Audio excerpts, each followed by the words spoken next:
Comme tout être humain, les chefs d'État subissent aussi quelquefois des situations terriblement humiliantes. Dans cette vidéo, nous verrons 20 situations les plus embarrassantes vécues par les présidents et les hommes politiques les plus influents. En septembre 2024, lors d'une célébration de la culture en Afrique du Sud, le vice-président sud-africain Paul Mashatile s'est effondré sur le podium alors qu'il prononçait son discours.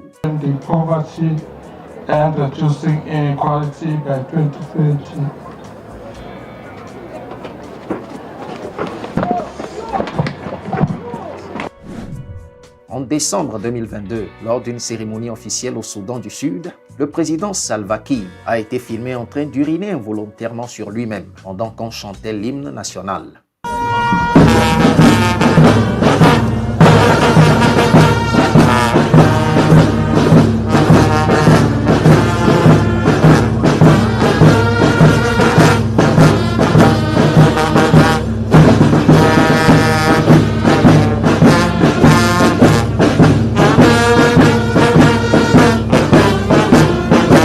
Cette vidéo largement diffusée sur les réseaux sociaux a suscité des débats sur son état de santé.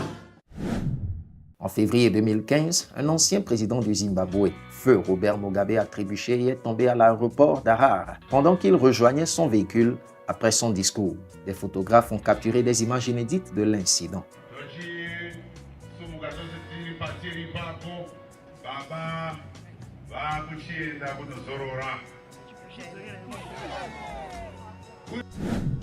En juin 2018, le président français Emmanuel Macron serrait la main et échangeait avec des citoyens. Soudain, un jeune l'a interpellé comme s'il était un camarade de classe. Bonjour. Bonjour. Ça va? C'est bien. Mais ça va? Je la connais. Ça va, Manu? Non, je suis pas ton copain. Non. Voilà. Tu es là, dans une cérémonie officielle, tu te comportes comme il faut. Donc tu peux faire l'imbécile, mais aujourd'hui c'est la Marseillaise et le chant des partisans. Tu m'appelles monsieur le président de la République ou monsieur. D'accord? Voilà. C'est bien. Et tu fais les choses dans le bon ordre. Si le jour où tu veux faire la révolution, tu apprends d'abord à avoir un diplôme et à te nourrir toi-même. D'accord? Et à ce moment-là, tu iras donner le son. Une autre situation impliquant le président Emmanuel Macron s'est produite en juin 2021, lorsqu'il a été giflé par un homme pendant qu'il effectuait un déplacement au sein de la France. Vite! Oh putain, je l'ai plus là. Allez, venez là. Un petit coup. Aval Macronie. Oula. Viens là. Oula. Oh non, mais n'importe quoi. Un homme politique sud-africain a chuté en direct à la télévision après que sa chaise a cédé pendant une interview. Was it a done deal by the time, Trevor Manuel? It's actually an opportunity for members of parliament to actually digest and go through the documentation that is going to be presented to the public. And the opportunity for proper engagement is actually after the tabling of the... Lors d'une campagne électorale au Nigeria, les responsables du parti PDP se sont écroulés sur le podium.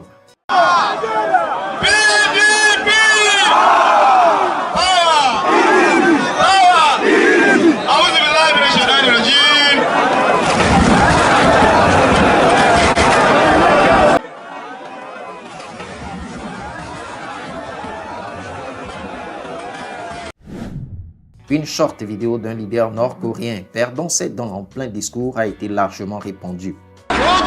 Korea.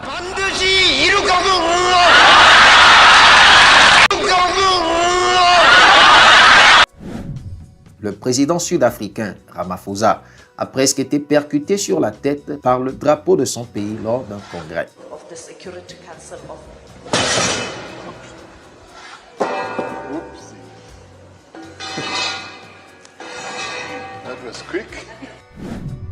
La même chose est arrivée à Gustavo Petro, le président de la Colombie, sauf que lui a reçu le choc.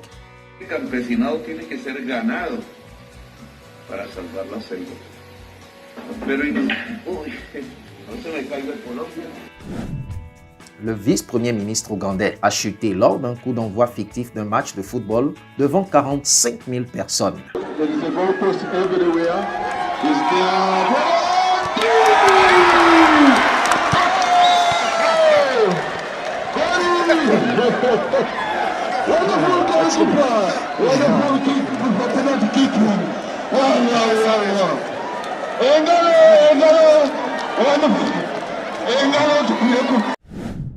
Voici une situation embarrassante où Joe Biden aurait humilié le président brésilien en oubliant de le serrer la main juste après avoir échangé une poignée avec le Togolais Gilbert Humbo, directeur de l'Organisation internationale du travail.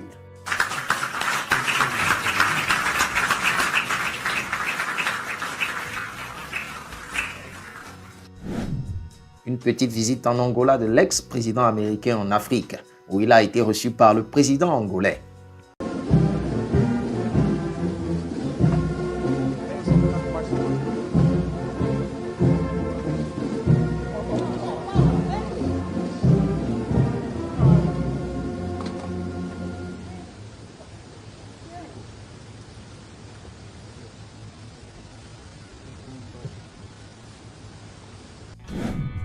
Le mari de la sénatrice républicaine aux États-Unis a semblé refuser de serrer la main de Kamala, l'ex-vice-présidente des États-Unis. Congratulations. Thank you. Thank you for your work. Thank you. Congratulations to you. Thank you. You're welcome. Okay, sure. Mais pourquoi vous n'osez pas dire appauvrissement? Parce que qui a appauvri l'Afrique? Ce sont nos présidents. Lors d'une session du Parlement de la CEDEAO en juillet 2024, un député sénégalais a déclaré que les chefs d'État africains étaient responsables de l'appauvrissement du continent. Une affirmation qui a provoqué une réaction immédiate de la part de la vice-présidente du Parlement. Mais pourquoi vous n'osez pas dire appauvrissement? Parce que qui a appauvri l'Afrique? Ce sont nos présidents. Et vous ne voulez pas fâcher nos présidents. Vous ne voulez pas que l'Afrique soit...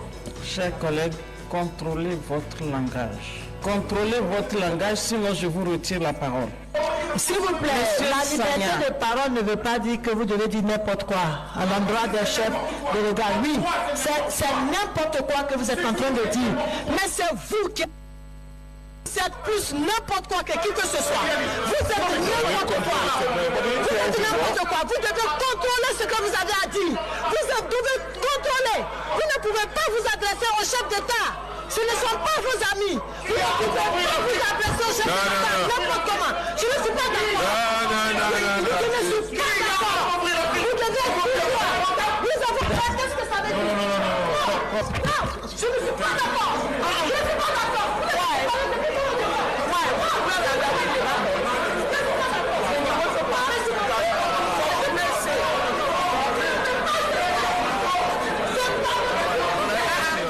Et bien plus tard, les bagarres s'éclatent au Parlement. Dites-moi ce que vous en pensez. Le député sénégalais a-t-il raison de dire tout cru ses vérités ou la vice-présidente a-t-elle raison de réagir pour stopper ces allégations? Voici une situation palpable où les hommes politiques se contredisent parfois. Suivez attentivement pour mieux comprendre. Alors, quand le citoyen vient avec sa carte nationale d'identité, il n'est point besoin de lui demander un extrait d'acte de naissance. Je vous explique. Quand le requérant vient avec sa carte nationale d'identité, nouvelle formule, le nom des pères et mères ne sont pas inscrits au dos. Donc on demande au requérant d'envoyer l'extrait de naissance où sont mentionnés les noms de ses pères et mères. In the beginning. Jacob Zuma, l'un des anciens présidents sud-africains, a apparemment des difficultés avec l'anglais. In the beginning ou autre chose. Que voulait-il dire à votre avis?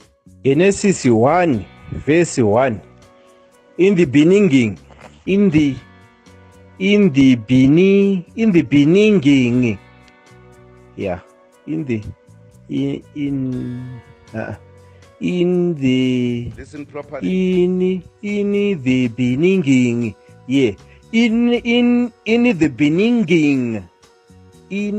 beginning.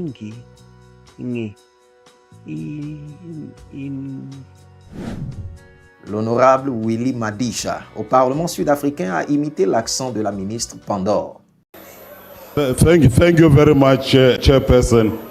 You see, some of us don't know English properly. Can Honorable Madisha, can only come and say Honorable Madisha, hong, like that. Honorable Madisha. Yes. Honorable Madisha. Honorable Madisha. That's the only thing that she knows. Encore Joe Biden, qui cette fois-ci glisse et tombe par terre lors d'une cérémonie mettant en lumière la Air Force Academy.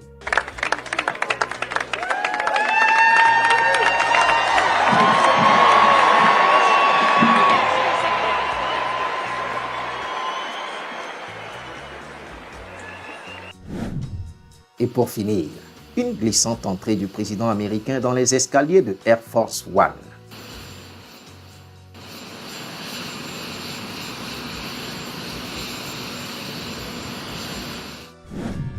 Nous voici à la fin de la vidéo. J'espère qu'elle vous aurait plu. Si tel est le cas, n'hésitez pas à la liker puis à vous abonner à la chaîne. On se dit à la prochaine pour une nouvelle vidéo. Ciao!